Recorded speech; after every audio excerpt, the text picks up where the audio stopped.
Do cooking sprays actually have just 0 calories? Alright, so as you look a little bit closer on the back, we can see that a serving size is 1 4-second spray, which is 0 calories. So you could just spray this all day onto a pan and have 0 calories, right?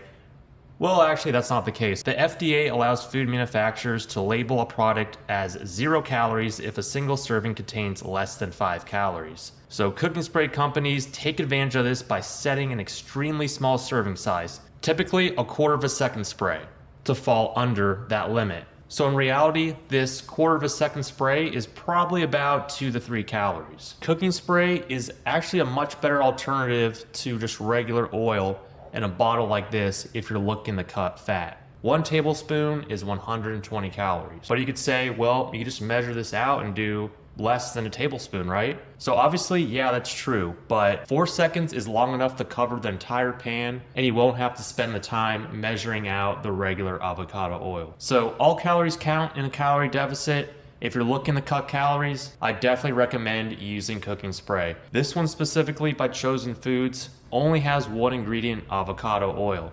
So if you don't like the propellants or what's in other cooking sprays, this is going to be the better option. With that said, thank you guys for watching, and we'll see you on the next one.